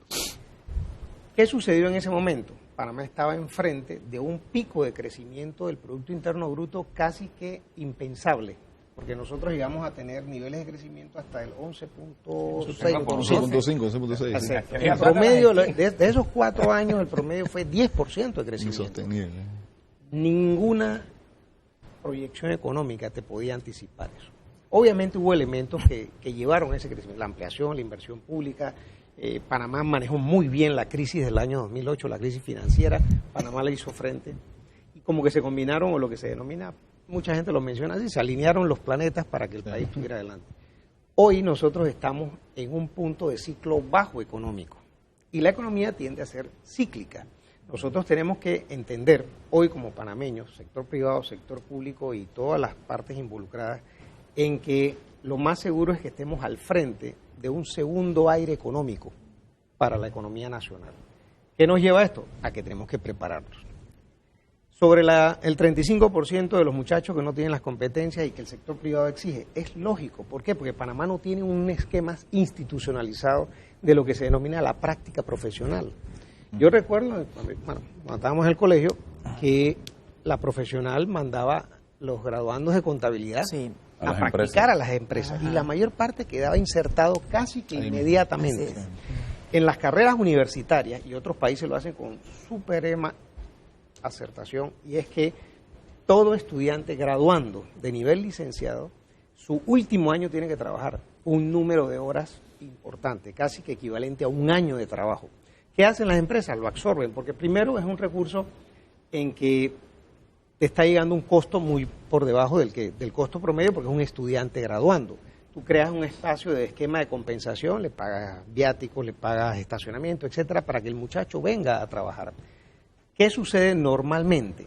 Ese estudiante superior se queda en la instalación o en las empresas correspondientes. Nosotros no tenemos esa práctica profesional, con excepción de Derecho, que creo que es la que normalmente la tiene tipificada. Pero debería ser, si estamos hablando de cambios estructurales importantes de la educación, no sé si tendrá que ser un decreto, una ley, es que exista la obligatoriedad de que el sistema educativo superior asuma la responsabilidad de decir: no te gradúas si no haces práctica profesional. Y no importa la formación, si es ingeniero, si es contador, si es abogado, cualquiera. Y quiero cerrar el tema educativo, no porque se acabó, porque esto jamás se va a acabar el tema educativo, pero tomemos en cuenta, y aquí nos puede ilustrar un poquito más Ariel, es cuáles son hoy en día la demanda de las nuevas carreras. Hace 10 años tú hablabas de data miner, tú hablabas de webmaster, tú hablabas de otro tipo de carreras. No se consideraban siquiera. Tú se llevabas el tapiz del ingeniero, el licenciado, el contador. Hoy en día hay aproximadamente 22 profesiones nuevas que está corriendo las instituciones superiores de educación para tratar de actualizar sus programas. ¿Cuál es la trampa de ojo cerrado? ¿Quién certifica esas nuevas carreras? Y caes entonces en un tema de que tienes que ir a una institución superior, en este caso la Universidad de Panamá, que es la que certifica y determina las carreras, que tiene que actualizarse y modernizarse para que las instituciones superiores, particularmente las públicas y las privadas, presenten sus carreras y sean aprobadas un poco más rápido de lo que están siendo actualmente. Vamos a la pausa.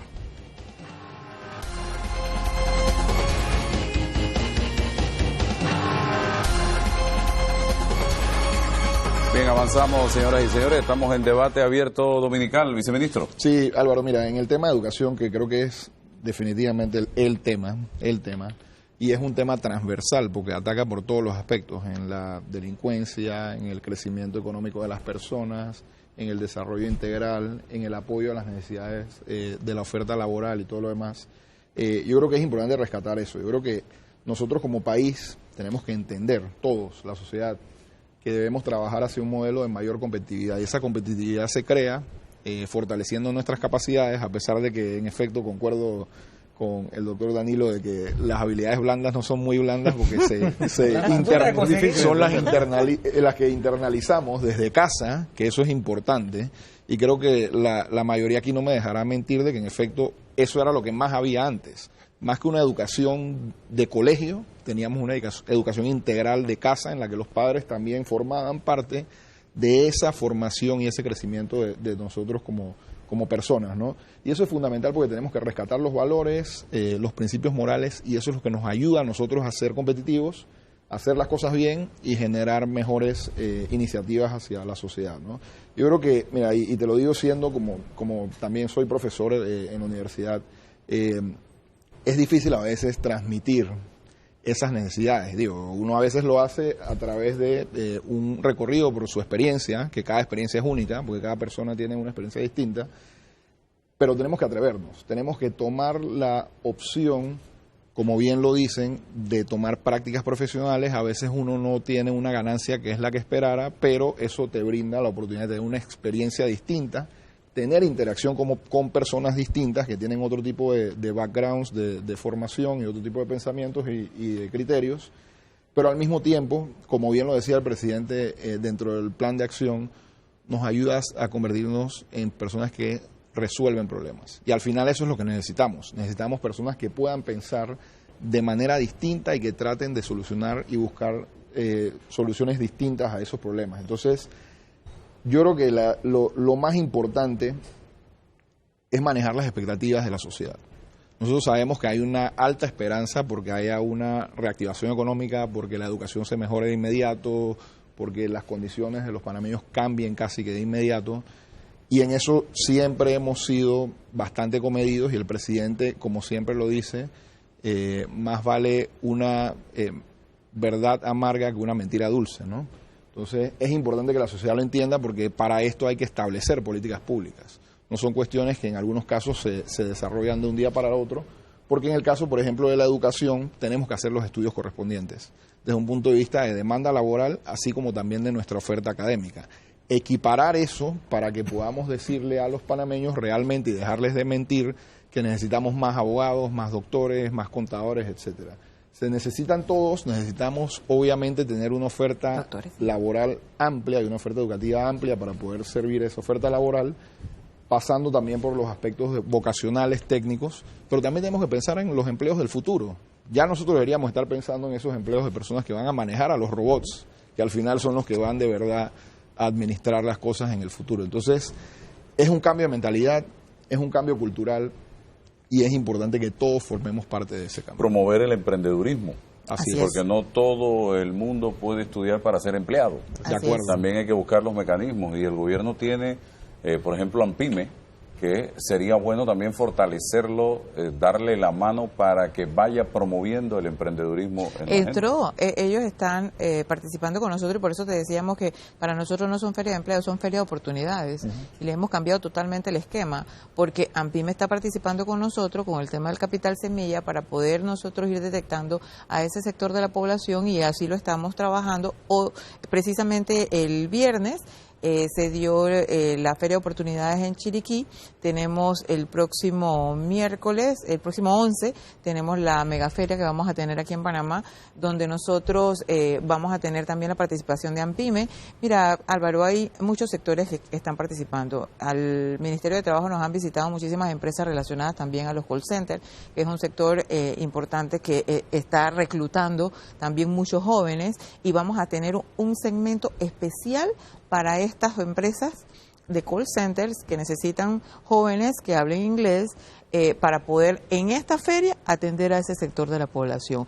Otro sector especial donde estamos atendiendo a población a las personas con discapacidad que también, por supuesto, aspiran a insertarse en el mercado laboral, no solamente para cumplir con lo que establece la ley, que establece un 2% en cada una de las empresas, sino que nosotros tenemos una labor como Gobierno Nacional de sensibilización que va no solamente a lo interno de las instituciones de gobierno, sino hacia afuera, y así lo estamos promoviendo en cada una de estas empresas. Así que esta Feria de Oportunidades para nosotros es una nueva visión para poder también hacerle entender a todos los que nos visitan que podemos mirar hacia otros sectores, podemos ser emprendedores, podemos ver las cooperativas como una opción, y podemos nosotros trabajar en función de la garantía de que podamos hacer otras cosas diferentes. Y viene la discusión, o están ya discutiendo el tema del salario mínimo, que eso le mete presión también a estos temas que estamos discutiendo en el día de hoy, porque hay quienes dicen aumento del salario mínimo,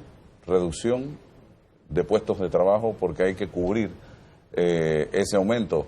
Otros dicen aumento del salario mínimo, aumento de la canasta básica familiar, porque alguien tiene que pagar ese aumento de salario mínimo. O sea, se registran una serie de condiciones alrededor de esa posibilidad. Sí, por supuesto, y son variantes que se están discutiendo dentro de la mesa de salario mínimo. De hecho, quiero decirte que esta instalación ha sido un poco diferente. Nosotros tuvimos la oportunidad de escuchar a los tres sectores en un foro de antesala a la instalación de esta comisión, donde pudimos ver la visión de cada uno de estos sectores, pero también hemos podido lograr en consenso en esta mesa que podamos hablar de productividad, que era uno de los temas que realmente no se había establecido en la mesa. Hubo un acuerdo, nosotros hemos cambiado los temas que estamos discutiendo en la mesa de salario mínimo, y yo creo que vamos a buen paso. Nosotros pretendemos a finales de noviembre ya poder tener acuerdos en esta mesa. Aspiramos a que sea de consenso. Sin embargo, nosotros como Gobierno Nacional estamos preparados y estamos trabajando también en conjunto y de la mano con el Ministerio de Economía y Finanzas para poder también tener nuestra posición dentro de esta mesa. Danilo. Bien, ciertamente, ministra, sí es loable el papel que desempeñó el INAFOR con la presencia de quien hoy dirige la USMA. INADE ya era. En ese entonces, perdón, era INADE ya. Se transforma, No, claro. INAFOR Es que INADE. cuando entra No, Planel en ese se transforma. Ajá, se la transformamos, exacto. Se transforma para INAFOR cuando llegó el ingeniero Planel. Sin embargo, voy a tratar de demostrar por qué nos quedamos cortos. No solamente porque las cifras que presenta la propia autoridad del canal da cuenta de que todo lo que se tuvo que traer de afuera, que fue la minoría, como usted dice, pero en términos absolutos era una cantidad significativa en los renglones que llamaba la atención, mecánica, soldadura, etcétera, etcétera, etcétera. Pero ¿cuál es la razón por la que yo puedo decir contundentemente nos quedamos cortos como país? Porque resulta ser que, como bien señalaba el licenciado Fletcher, fue la época de mayor crecimiento económico. El país no dejó de crecer y todo el resto del país seguía consumiendo mano de obra. Y esa mano de obra, ¿saben quién la proveyó de manera instantánea? La migración. La migración contribuyó enormemente a que se pudiera satisfacer.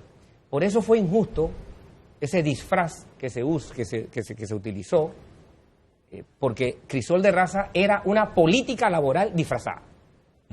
Eso es lo que era Crisol de Raza, una política laboral disfrazada. Ahora bien, nos resolvió un problema, porque crear instantáneamente gente profesional o técnica a un país le cuesta tiempo y dinero como loco, y eso se pudo resolver gracias a la migración. Por eso ese es un tema que hay que verlo con el cuidado. Es otro tema, ya está metiendo Danilo otro tema ahí en la mesa. Yo creo que ese es otro día. Que hay que verlo con cuidado y no con el calor y la agitación. No visceralmente. No visceralmente, Sí, para de acuerdo nada. en eso, de acuerdo en eso. Eso hay que verlo y entenderlo. A eso solamente te voy a decir una cosa. Nosotros, como Gobierno Nacional, lo hemos visto tan seriamente que nosotros hablamos de una política migratoria seria, no de un mes, ni de 2 meses. Sostenida. Exactamente. Integral y con la participación de todos los sectores que somos los regentes en materia de política migratoria. Eso es plausible, ministra. Y así debe ser. Así debe ser. Ahora, hay otras señales que nos pintan un panorama viable y nos trae cierto sensación de seguridad. ¿No? Es como una incorporación de oxígeno a un paciente asmático, a alguien que tiene asma, ¿no? Y tiene que ver con las subjetividades del momento. El actual gobierno ha puesto 3 personas claves en el futuro económico del país, en el futuro inmediato, que son el ministro Héctor Alexander, el administrador del canal, Ricardo de Vázquez, y el ahora director de la Caja de Seguro Social, Enrique Lao. ¿Cuál es el denominador común de los 3? Bueno, tienen que enfrentar una realidad económica, financiera, compleja, pero tienen las credenciales. Por difícil que sea, los 3 te brindan una sensación de, por lo menos sé que el cirujano sabe, el que me va a operar, sabe hacerlo. O sea, por mal que te sientas, por terrible que sea el diagnóstico, tú sabes que el cirujano es bueno. Y ya lo ha hecho. Y ya lo ha hecho. Entonces, este es un buen mensaje que va a tener sus efectos en las calificadoras. Porque las calificadoras se fijan en estas cosas. ¿Quién es el que va a tener la barca? Ah, este y el otro. Ah, perfecto. De este podemos esperar lo otro. No todo es subjetivo. También la realidad subjetiva te condiciona los efectos. Y en buena medida, después de la experiencia que tuvo el gobierno en este primer intento de conseguir financiamiento exterior, y que fue un tanteo de cómo los mercados reaccionaban ante Panamá, esta señal nos brinda un espacio de comodidad. No mucho espacio porque tiempo no le sobra al gobierno. Tiempo no es lo que le sobra. Pero sí brinda un espacio de comodidad. Eso aunado a unas hojas de rutas claras, porque ese es el punto aquí, reducir el riesgo de improvisación. Por ejemplo, lo que la ministra acaba de decir, convertir en política pública la relación de la gente que está en formación con el mercado laboral, anclarlo como política pública, no que sea una cosa de que, hey, ven acá, esto lo sacamos del sombrero y va para allá. No, ponerlo en el tejido, en el tapete completo de las acciones que hay que poner, nos van a ir resolviendo el problema. Entonces, en ese sentido yo me siento, no me siento aterrorizado. Sabemos que estamos en una situación difícil, compleja, áspera, con riesgo de conflictividad, pero si se respeta una hoja de ruta, se apuestan a subjetividades, a individualidades, así como por bueno que sea un equipo, siempre hay un Messi que te saca la jugada, mete el gol, te resuelve el problema, la tensión. Eso acá tiene su peso específico y como dije, pues creo que lo vamos a ver en las primeras reacciones de los otros actores internacionales con respecto a la economía panameña. Viceministro. Sí, bueno, yo no me refería tanto a Messi, sino más bien como a Pelé, pero bueno. Yo creo que en efecto así es. Yo creo que la emisión de bonos internacionales que hicimos en julio, nada más unas cortas 2 semanas de haber tomado posesión el presidente Cortizo, fue una clara señal de que los mercados, los inversionistas, las agencias calificadoras de riesgo, así como también la comunidad financiera internacional, ve con buenos ojos a Panamá y fue un espaldarazo de confianza. Pero en efecto el tiempo es corto. El tiempo es corto en el sentido de que nosotros tenemos no solamente que mostrar que tenemos objetivos claros y bien definidos, sino que también tenemos que irlos tomando en el tiempo y determinando esa hoja de ruta, que de hecho ya lo hemos estado haciendo. Por supuesto que cuando cumplamos los primeros 100 días de estar en el gobierno, vamos a presentar todo lo que se ha logrado en este corto tiempo, porque la verdad es que ha sido bastante, ha sido un trabajo muy intenso. Ustedes seguramente lo han visto dándole seguimiento a todos estos proyectos que hemos comenzado y que hemos estado evaluando y ejecutando, pero no es menos cierto de que la sociedad necesita esa tranquilidad de largo plazo.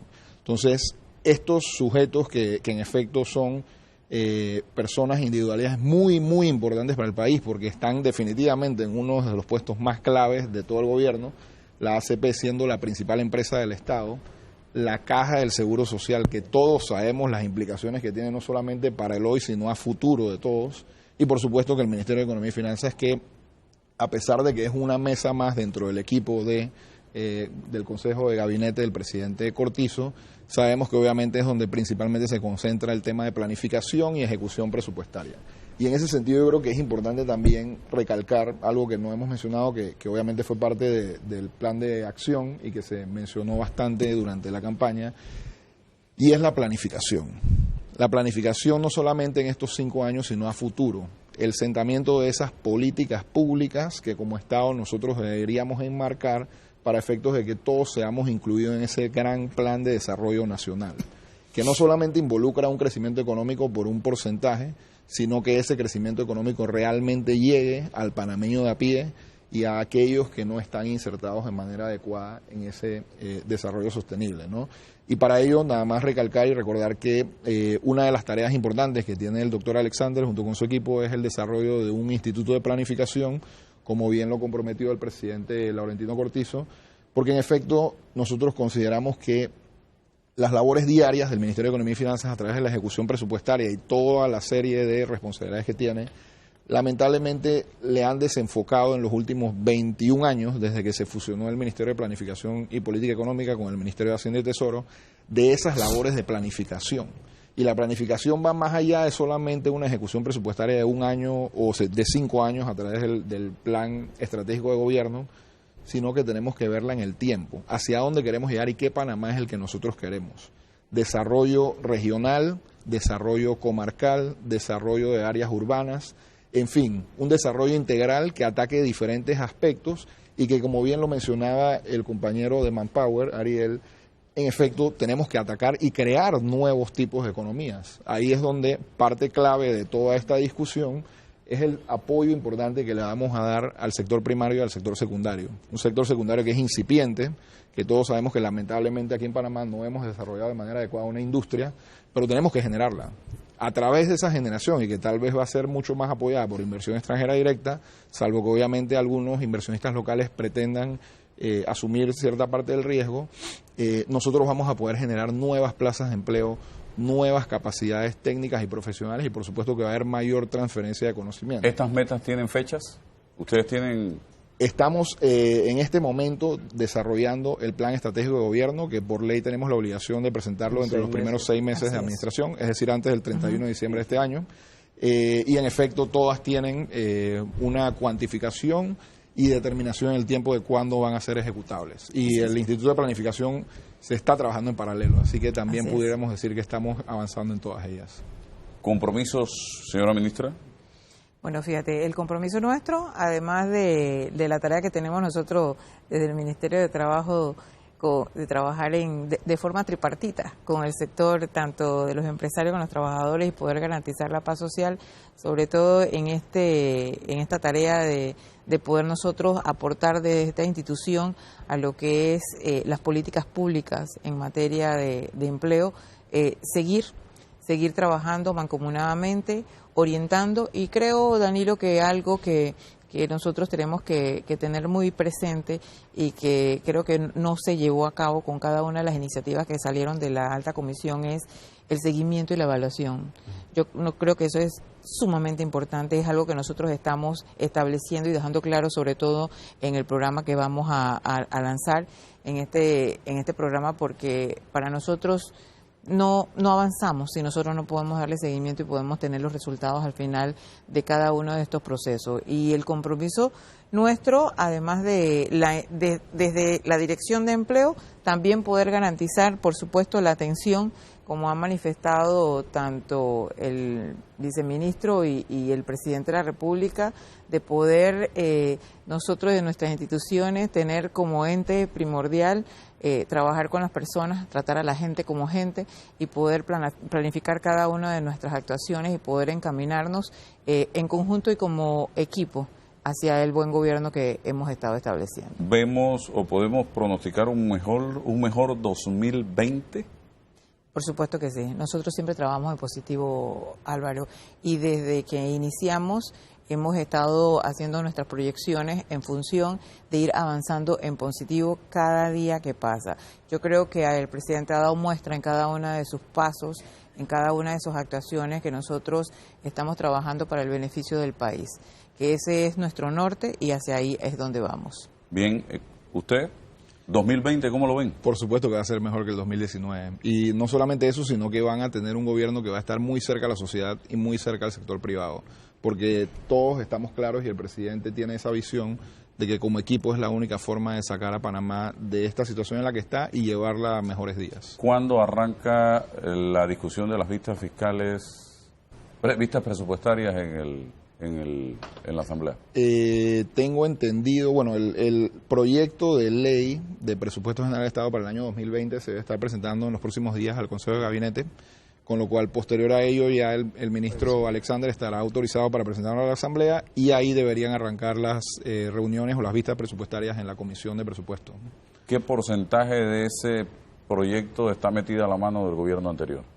Bueno, el proyecto de presupuesto del año 2020 ya estaba preparado cuando nosotros llegamos, porque por ley hay que irlo preparando en el tiempo por cuestiones administrativas.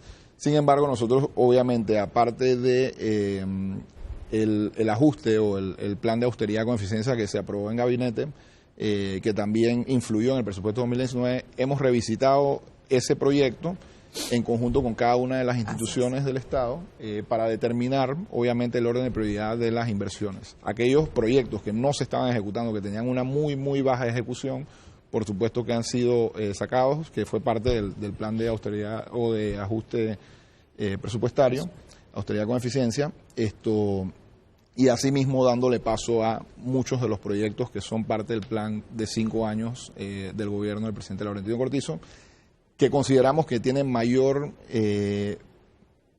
priorización en esa inversión pública desde un punto de vista social, de inversiones y de infraestructura para todos los panameños. Entonces, es algo que deberíamos ir viendo a medida que avanzamos en el año 2020. Probablemente algunas de las posibles licitaciones y procesos administrativos pueden arrancar hacia finales de este año, pero entendiendo de que obviamente los recursos van a comprometerse a partir del próximo año 2020 y para los próximos 5 años. Bueno, se acabó el tiempo, señoras y señores. Solamente tomen en cuenta un elemento más. Hay una variable que no estamos manejando y es que el escenario internacional se está complicando. Así es. La guerra comercial. China, Estados Unidos. Exacto, y nosotros en la se mitad. radicaliza y nosotros tenemos que tener más criterio, más apertura para ver. Tienes Con lo la dicho cifra. en este programa, me voy optimista. Hay una hoja de ruta, hay ganas de trabajar, hay información, que eso es lo sabroso. Ahora, el escenario afuera de Panamá es terrible, es muy inestable. Ojalá nos podamos vacunar contra Esa es eso. aún otra mesa que es Esa es geopolítica. otra mesa. Hasta el próximo domingo. Gracias, señores, Gracias a por ustedes. su sintonía y por participar nuestros panelistas en el día de hoy. Nos hubiese encantado tener aquí a un dirigente sindical. Se invitó al señor Augusto García, sin embargo, no llegó al programa. Gracias.